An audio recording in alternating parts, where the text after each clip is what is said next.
हमने निर्णय किया है, जो कोई एक्सीडेंट हो जाता है, कोई टक्कर मार करके चला गया, भारत सरकार के सड़क परिवहन एवं राजमार्ग मंत्रालय द्वारा टक्कर मारकर भागना, हिट एंड गो, मोटर वाहन दुर्घटना पीड़ित कंपनसेशन स्कीम 2022 25 फरवरी को अधिसूचित की गई।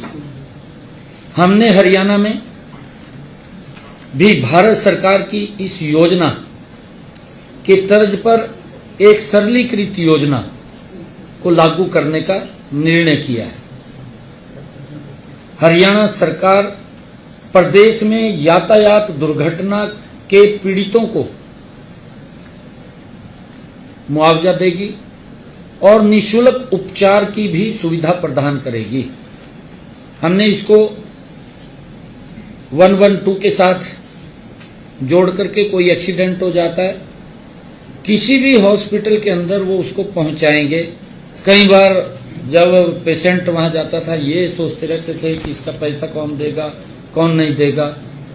अगर किसी का दुर्घटनावश कोई दुर्घटना हो जाती है, एक्सीडेंट हो जाता है, तो उसको नियरेस्ट, चाहे वो प्राइवेट हॉस्पिटल है, चाहे वो सरकारी हॉस्पिटल है, उसको तुरंत वहां पहुंचाएंगे और उसका सारा खर्चा वो सरकार वहन करेगी।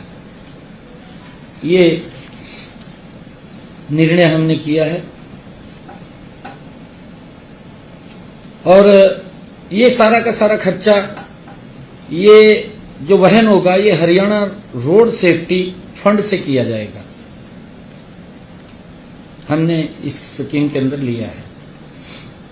इस स्कीम के तहत बीमाकृत तथा बीमा रहित वाहनों और टक्कर मारकर भागने वाले वाहन दुर्घटनाओं के पीड़ितों को कैशलेस उपचार की सुविधा प्रदान की जाएगी। इस स्कीम को सही ढंग से लागू करने के लिए स्थायी समिति का गठित करने का प्रावधान किया गया है। स्थायी समिति का एक गठन करने का प्रावधान इसके अंदर किया गया है। इस समिति में सड़क परिवहन और राजमार्ग मंत्रालय के अधिकारी तथा साधारण बीमा परिषद के प्रतिनिधि शामिल किए गए हैं। इसके अतिरिक्त इस स्कीम को जिला स्तर पर उचित रूप से लागू करने के लिए एक जिला स्तरीय कमेटी का भी गठन किया जाएगा। किसी भी आवेदक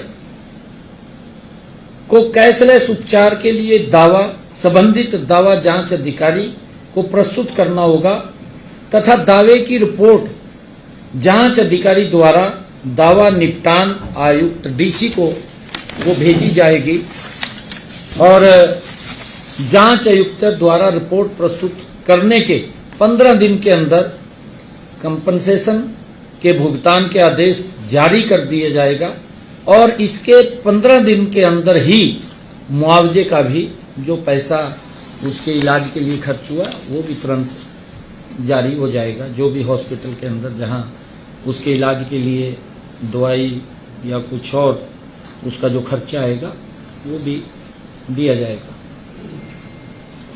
अगर दुर्घटना में पीड़ित की मृत्यु हो जाती है तो कंपनसेशन का भुगतान उसके परिजनों को किया जाएगा। घायल होने की अवस्था में पीड़ित को ही मुआवजा दिया जाएगा।